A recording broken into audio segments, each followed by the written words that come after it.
Seigneur, par ton sang, tu as racheté pour Dieu des hommes de toute race, langue, peuple et nation. Tu en as fait pour notre Dieu un royaume de prêtres. Alléluia. Au nom du Père et du Fils et du Saint-Esprit, la grâce de Jésus notre Seigneur, l'amour de Dieu le Père et la communion de l'Esprit Saint soient toujours avec vous.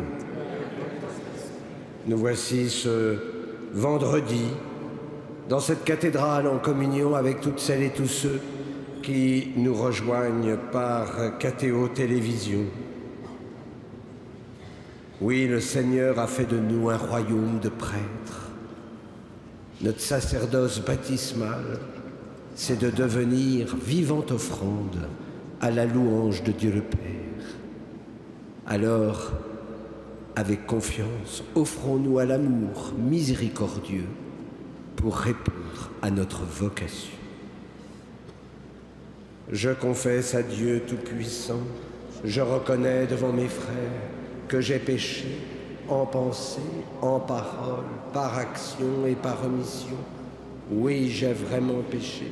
C'est pourquoi je supplie la Vierge Marie, les anges et tous les saints, et vous aussi mes frères, de prier pour moi le Seigneur notre Dieu. Que Dieu Tout-Puissant nous fasse miséricorde, qu'il nous pardonne nos péchés et nous conduise à la vie éternelle.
Prions. Puisque tu as voulu, Seigneur, que ton Fils fût crucifié pour nous, afin de nous arracher au pouvoir de Satan, fais que nous puissions recevoir la grâce de la résurrection par Jésus-Christ ton Fils, notre Seigneur et notre Dieu, qui vit et règne avec toi et le Saint-Esprit, maintenant et pour les siècles des siècles.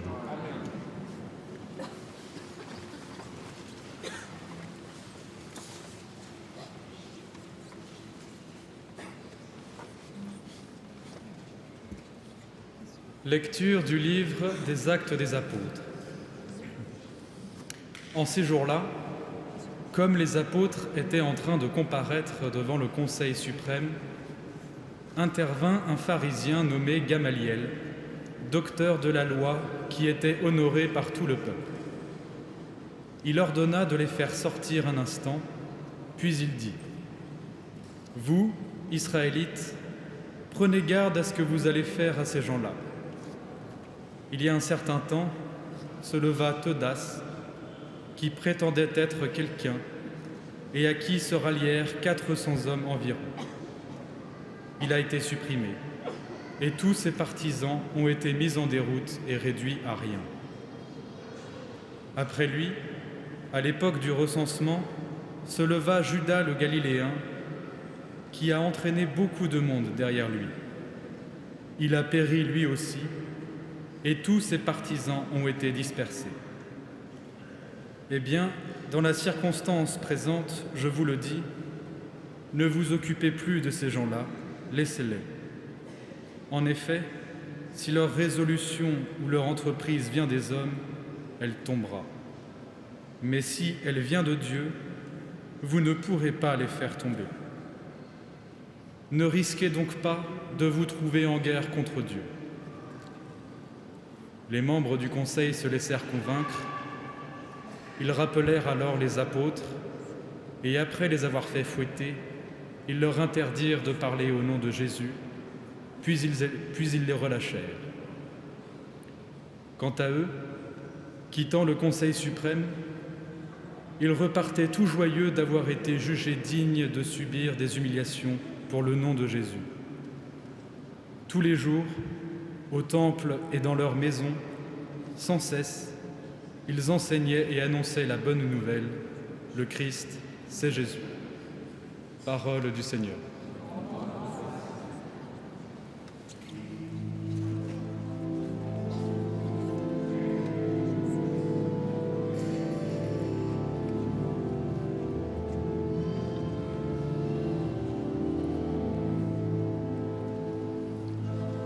J'ai demandé une chose au Seigneur, habiter sa maison.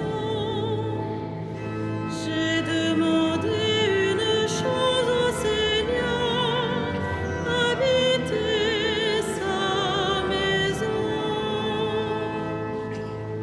Le Seigneur est ma lumière et mon salut, de qui aurais-je crainte? Le Seigneur est le rempart de ma vie, devant qui tremblerais-je? J'ai demandé une chose au Seigneur, habiter sa maison. J'ai demandé une chose au Seigneur, la seule que je cherche, habiter la maison du Seigneur tous les jours de ma vie, pour admirer le Seigneur dans sa beauté et m'attacher à son temple.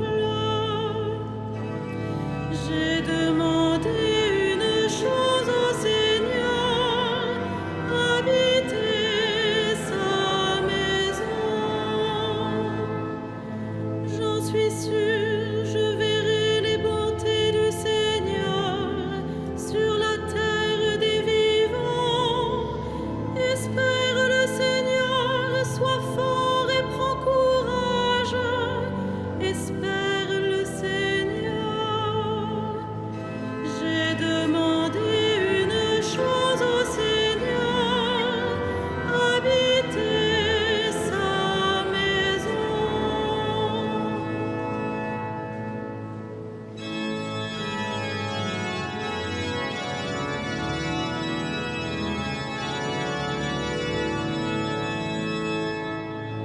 Alléluia, Alléluia, Alléluia,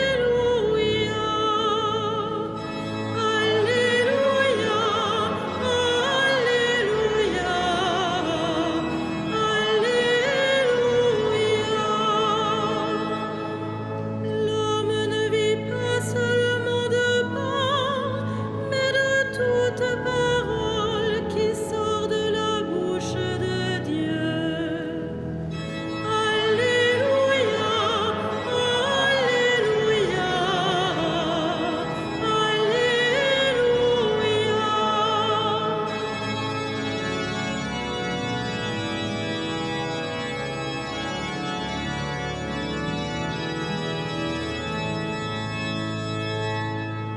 Le Seigneur soit avec vous. Évangile de Jésus-Christ selon saint Jean. En ce temps-là, Jésus passa de l'autre côté de la mer de Galilée, le lac de Tibériade. Une grande foule le suivait parce qu'elle avait vu les signes qu'il accomplissait sur les malades. Jésus gravit la montagne et là, il était assis avec ses disciples.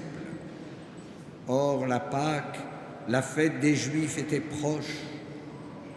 Jésus leva les yeux et vit qu'une foule nombreuse venait à lui. Il dit à Philippe, « Où pourrions-nous acheter du pain pour qu'ils aient à manger ?» Il disait cela pour le mettre à l'épreuve, car il savait bien, lui, ce qu'il allait faire.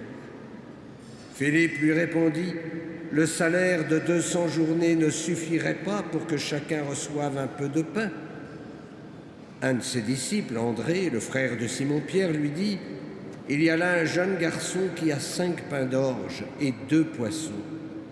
Mais qu'est-ce que cela pour tant de monde ?» Jésus dit « Faites asseoir les gens. » Il y avait beaucoup d'herbe à cet endroit. Ils s'assirent donc au nombre d'environ 5000 hommes. Alors Jésus prit les pains et après avoir rendu grâce, il les distribua aux convives.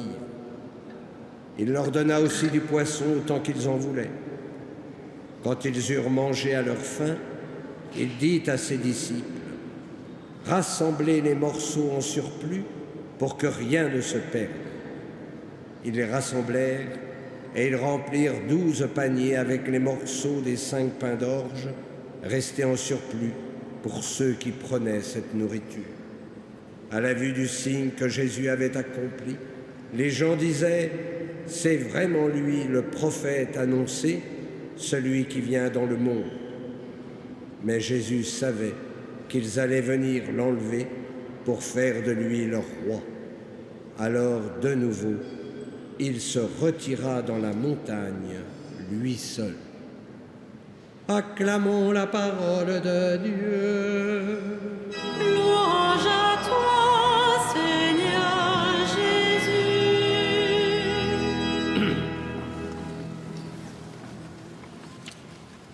Gamaliel, docteur de la loi, il est inspiré. Il sent bien que ce Jésus de Nazareth n'est ni Teudas, qui se prétendait être quelqu'un d'important, ni Judas le Galiléen, qui a entraîné beaucoup de monde. Mais ils n'ont rien laissé.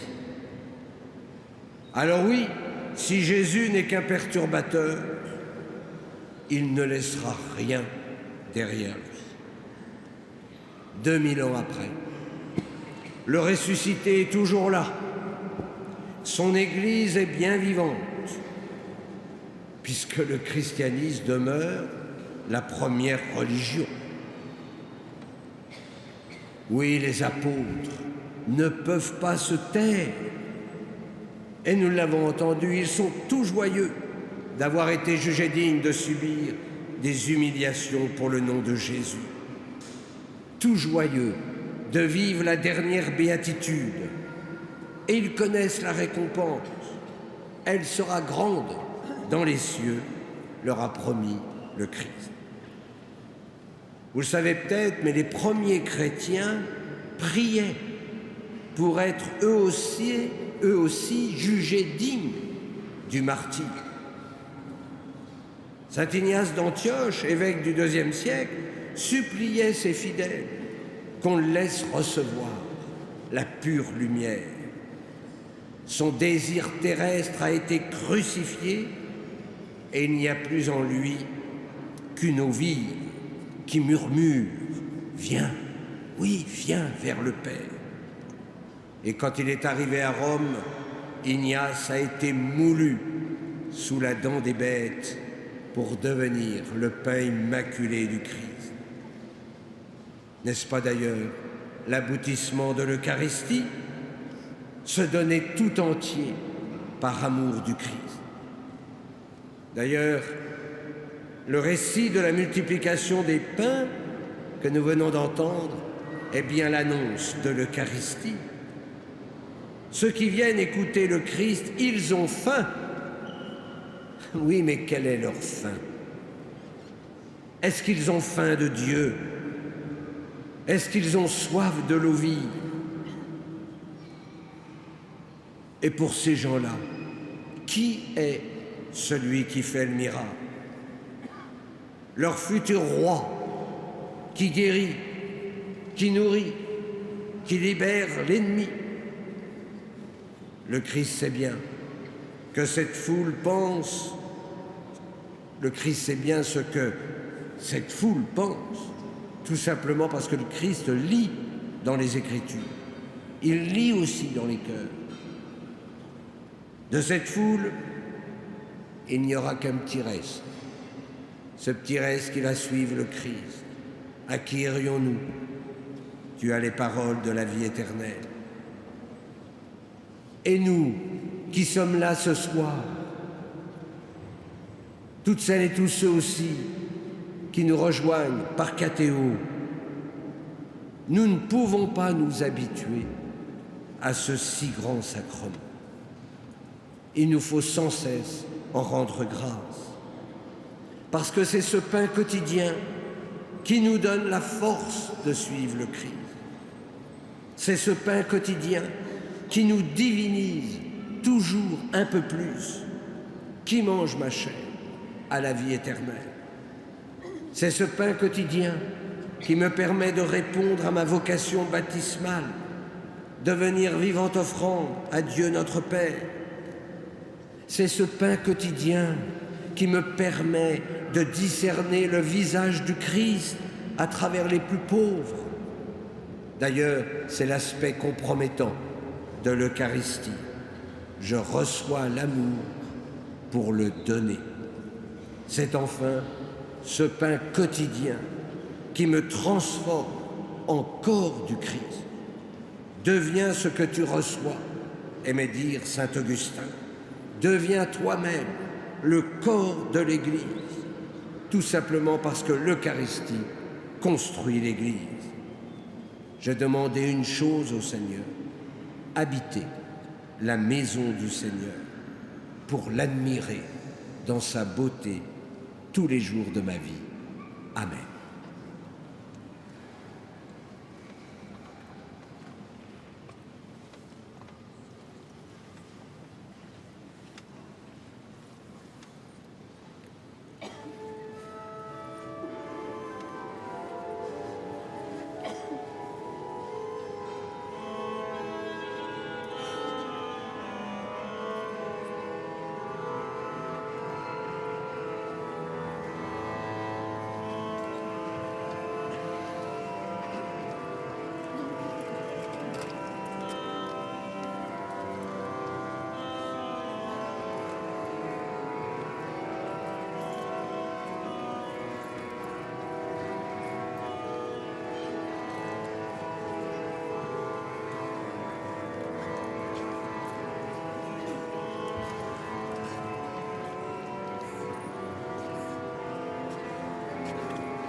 Prions ensemble au moment d'offrir le sacrifice de toute l'Église.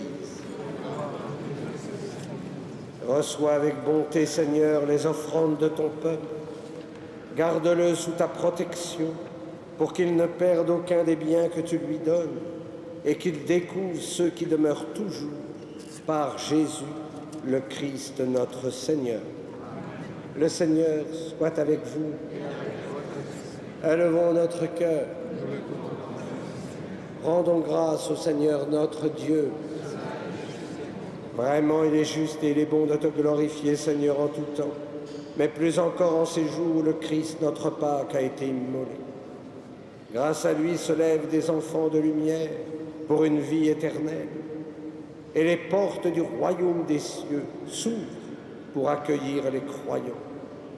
Oui, nous te rendons gloire, car sa mort nous affranchit de la mort, et dans le mystère de sa résurrection, chacun de nous est déjà ressuscité. C'est pourquoi le peuple des baptisés, rayonnant de la joie pascale, exulte par toute la terre, tandis que les anges dans le ciel chantent sans fin l'hymne de ta gloire.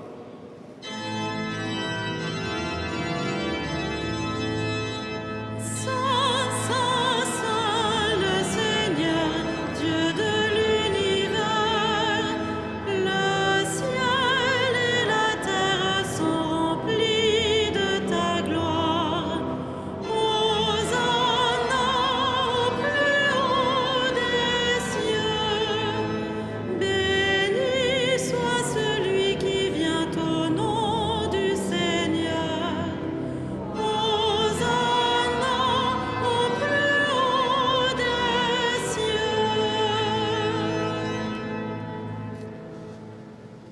vraiment saint, Dieu de l'univers, et toute la création proclame ta louange. Car c'est toi qui donnes la vie, c'est toi qui sanctifies toutes choses. Par ton Fils, Jésus-Christ notre Seigneur, avec la puissance de l'Esprit Saint. Et tu ne cesses de rassembler ton peuple, afin qu'il te présente partout dans le monde une offrande pure. C'est pourquoi nous te supplions de consacrer toi-même les offrandes que nous apportons. Sanctifie-les par ton Esprit, pour qu'elles deviennent le corps et le sang de ton Fils, Jésus-Christ notre Seigneur, qui nous a dit de célébrer ce mystère. La nuit même où il fut livré, il prit le pain. En te rendant grâce, il le bénit, il le rompit et le donna à ses disciples en disant : « Prenez et mangez-en tous. Ceci est mon corps livré pour vous. »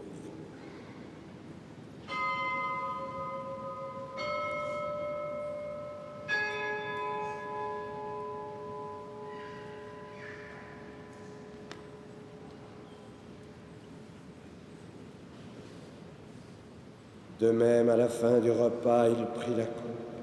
En te rendant grâce, il la bénit et la donna à ses disciples en disant : « Prenez et buvez-en tous, car ceci est la coupe de mon sang, le sang de l'alliance nouvelle et éternelle, qui sera versé pour vous et pour la multitude en rémission des péchés. Vous ferez cela en mémoire.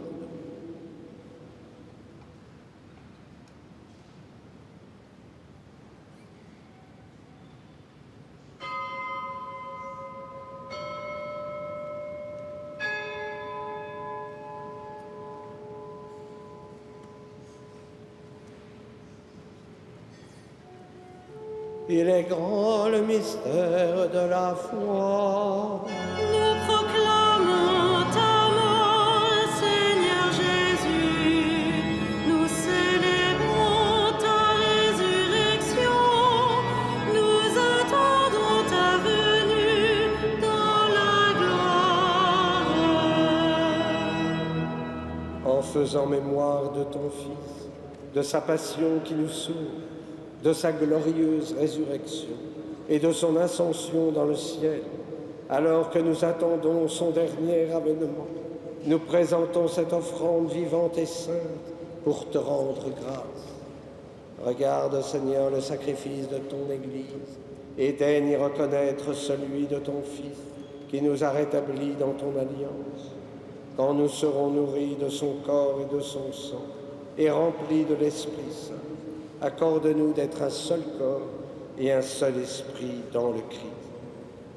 Que l'Esprit Saint fasse de nous une éternelle offrande à ta gloire, pour que nous obtenions un jour les biens du monde à venir, auprès de la Vierge Marie, la bienheureuse Mère de Dieu, de Saint Joseph, son époux, avec les apôtres, les martyrs et tous les saints qui ne cessent d'intercéder pour nous. Et maintenant, nous te supplions, Seigneur, par le sacrifice qui nous réconcilie avec toi, étends au monde entier le salut et la paix.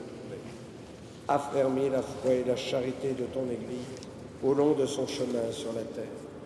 Veille sur ton serviteur, le pape François, notre archevêque André, ses auxiliaires, l'ensemble des évêques, les prêtres, les diacres et tout le peuple des rachetés. Écoute les prières de ta famille assemblée devant toi, et nous te confions Gérard qui est malade et Marc. Et ramène à toi, Père très aimé, tous tes enfants dispersés. Pour nos frères défunts, pour les hommes qui ont quitté ce monde et dont tu connais la droiture, nous te prions. Reçois-les dans ton royaume, où nous espérons être comblés de ta gloire, tous ensemble et pour l'éternité, par le Christ notre Seigneur, par qui tu donnes au monde toute grâce et tout bien. Par lui, avec lui et en lui, à toi, Dieu le Père Tout-Puissant, dans l'unité du Saint-Esprit, tout honneur et toute gloire, pour les siècles des siècles. Amen.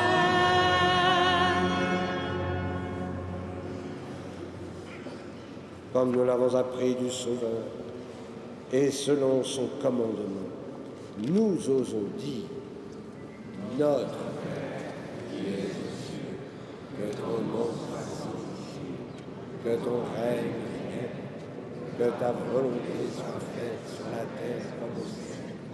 Donne-nous aujourd'hui notre pain de ce jour.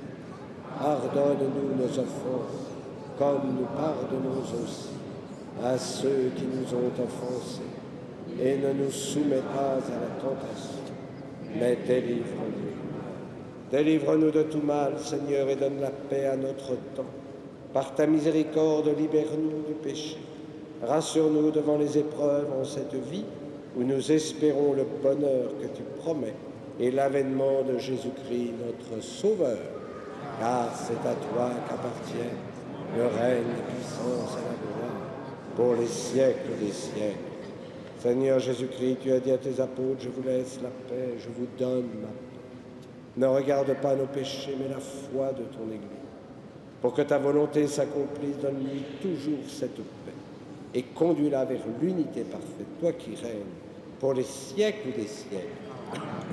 Que la paix du Seigneur soit toujours avec vous et dans la charité du Christ, donnez-vous la paix.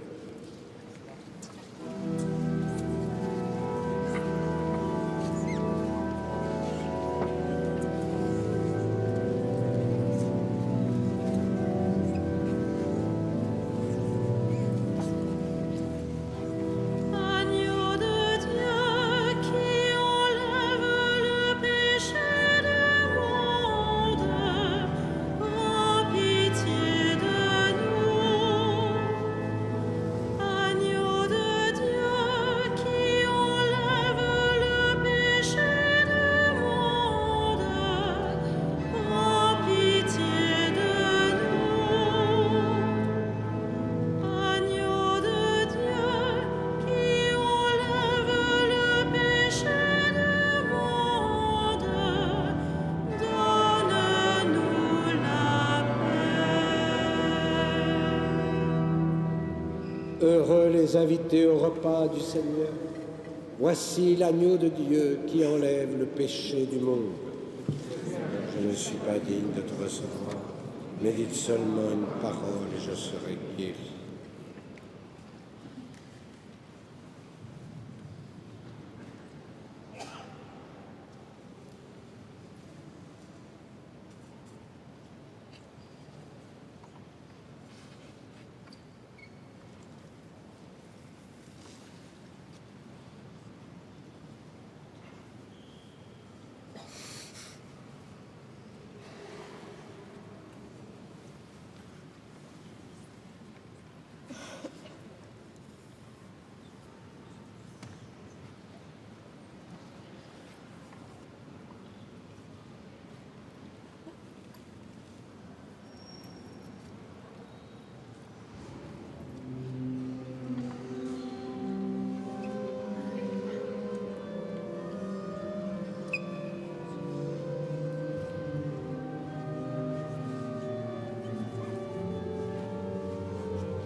Le Christ notre Seigneur, livré pour nos péchés, Dieu l'a ressuscité pour nous rendre saints. Alléluia.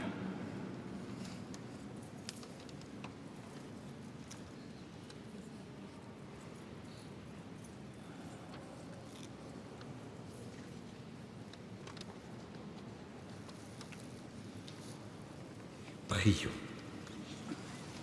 Ne cesse pas de protéger avec amour, Seigneur, ceux que tu as sauvés. La passion de ton Fils les a rachetés. Qu'ils mettent leur joie dans sa résurrection, lui qui vit et règne pour les siècles des siècles. Le Seigneur soit avec vous. Que Dieu Tout-Puissant vous bénisse, le Père, le Fils et le Saint-Esprit. Allez dans la paix du Christ. Et comme nous le faisons chaque soir dans cette cathédrale, nous nous tournons vers Notre-Dame, Reine du ciel, celle qui nous accompagne, qui est souvent à côté de nous, même si elle ne fait pas beaucoup de bruit. Elle est là. Et je pense à toutes celles et tous ceux qui sont un peu isolés, malades, et qui prient avec nous à travers Catéo.